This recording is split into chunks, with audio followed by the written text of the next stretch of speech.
नमस्कार. आजचा माझा रेसिपीचा व्हिडिओ तुम्ही अवश्य पहा. तुम्हाला जर रेसिपी आवडली तर चॅनलला लाईक करा, रेसिपीला लाईक करा, चॅनलला सबस्क्राईब करा. आपण खोबऱ्याचे म्हणजेच नारळाचे सरबत करणार आहोत. तर त्यासाठी मी हे ओल्या नारळ घेतलेला आहे अर्धी वाटी, आणि हे आहे शहाळ्यामधलं खोबरं आहे. हे पहा, आपण जे शहाळ प्यायला घेतो ना, ते खोबऱ्याचं शहाळ घ्यायचं आणि त्यातलं हे काढलेलं खोबरं आहे, आणि हा ओला नारळ आहे. तर मी ह्याच्या बारीक फोडी करून आपण ह्याचं दूध काढून घेणार आहोत मिक्सरमधून. चला मग मी हे बारीक करून घेते, मिक्सरमधून दूध काढून घेऊया. मी हे खोबरं बारीक चिरून घेतलेलं आहे. आपण आता मिक्सरमध्ये घालून ह्याच्यानं दूध काढून घेऊया. पाणी घालून यामध्ये शहाळ्याचं पाणी मी थोडं घालणार आहे. हे जे शहाळ होतं त्यातलं थोडं पाणी, बाकी साधं पाणी घालणार आहे. तर आपण हे दूध काढून घेऊया. आता मी मिक्सरमधून हे खोबरं, शहाळ्याचं थोडंसं पाणी आणि साधं पाणी घालून आपण हे बारीक करून घेतलेलं आहे. आपण आता हे गाळून घेऊया.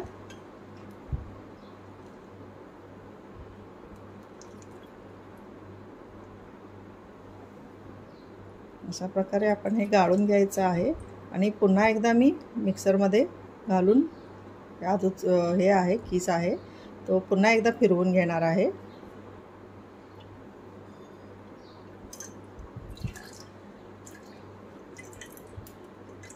आणि हे दाबून दाबून काढून घ्यायचं.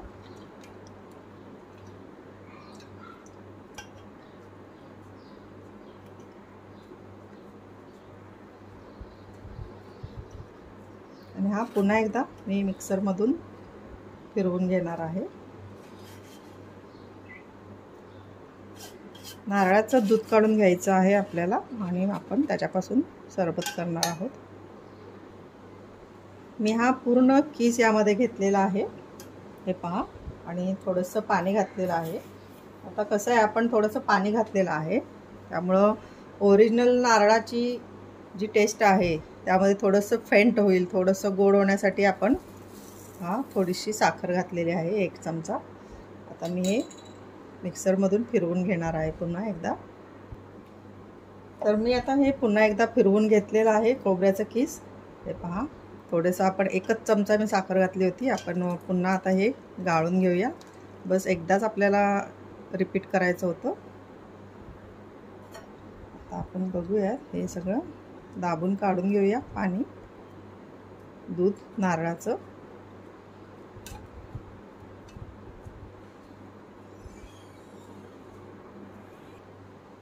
आपण आता पूर्ण दाबून दाबून हे सगळं दूध काढून घेतलेलं आहे.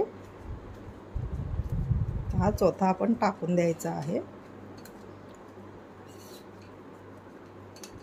आपण बघूयात किती दूध निघाले. हे पहा, अर्धी वाटीच आपण खोबरं घेतलं होतं, आणि त्यामध्ये जवळजवळ 1.5 ग्लास आपण पाणी घालून 2 वेळेला आपण ते बारीक करून दूध काढून घेतलं आहे आपण. आता हे आहे आपलं नारळाचं दूध आपण काढून घेतलेलं आहे. हे पहा, मस्त. आता आपण काय करणार आहोत, आपण हे जे शहाळं होतं नारळाचं, ज्यामधलं पाणी पिऊन झाल्यानंतर शहाळ्यामध्ये जे खोबरं असतं ते हे खोबरं आहे. तर आपण ह्याचे ना बारीक बारीक पातळ काप करून घेणार आहोत. हे पहा, हे काढायचं आहे आपल्याला, जे दिसतं ते.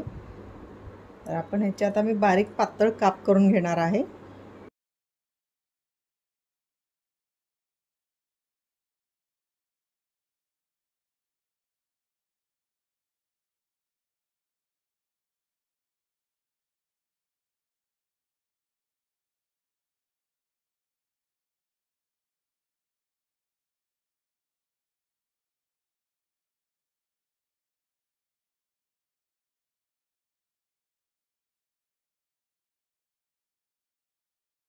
आता मी हे ओल्या शहाळ्याचे खोबरं काढलं होतं, त्याचं मी हे कापून घेतलेले आहेत छोटे छोटे पातळ काप. आपण आता यामध्ये घालूयात.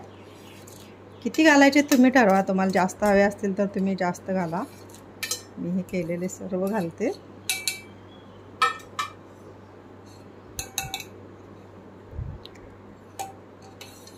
कसं होतं हे जेव्हा आपण ज्यूस पिऊ ना हा, तर मध्ये मध्ये दाताखाली चावायला खूप छान लागतं हे खोबरं. तर हे खोबऱ्याचं सरबत आहे आपलं कोकोनट ज्यूस. आता आपण यामध्ये थोडीशी वेलची घालणार आहोत. हे पहा, ही वेलची पूड घेतलेली आहे मी. थोडीशी वेलची घालायची, व्यवस्थित हलवायचं आणि आपला हा आता कोकोनट ज्यूस तयार आहे. शहाळ्याचे आतलं खोबरं मस्त आहे, तुम्ही ते नक्की घाला. आपण नारळाचं जे खोबऱ्याचं दूध काढलं ते खोबरं जर घेतलं तर ते तळाला जाऊन बसेल. आणि हे जे शहाळ्याचं खोबरं आहे ना, ते मध्ये मध्ये असं तरंगतं. तर आपला हा कोकोनट ज्यूस तयार आहे. आपण आता कोकोनट ज्यूस नारळाचं सरबत सर्व करूयात.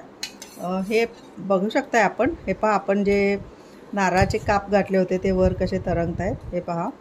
त्यामुळे हे छान लागतात मध्ये मध्ये, मस्त. आणि तुम्ही जर साध्या आपण जे नारळ घेतलं होतं त्याचं जे दूध काढलं त्या नारळाचे जर घेतले तर ते तळाला जाऊन बसतील, त्याला वजन असतं. हे ट्रान्सपरंट शहाळ्याचं खोबरं आहे त्यामुळे ते तरंगतं. तर आपण आता ग्लास सर्व करूया.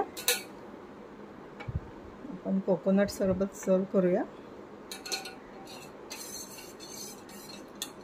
आपण बघू शकता, हे पहा.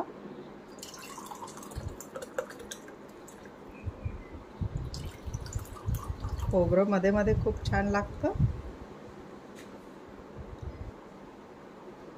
तर हे आहे आपलं खोबऱ्याचं सरबत. आपण आता त्याच्यावरती थोडंसं गुलाबाच्या पाकळ्या आहेत मी ड्राय करून ठेवलेल्या आहेत डेकोरेशनसाठी. हे पहा, मस्त. तर हे कोकोनट सरबत आपलं तयार आहे. तुम्ही अवश्य उन्हाळ्यामध्ये या करून पहा, खूप छान लागतं. जर रेसिपी आवडली असेल तर रेसिपीला लाईक करा. चॅनलवर नवीन असाल तर सबस्क्राईब करायला विसरू नका. व्हिडिओ पाहिल्याबद्दल धन्यवाद.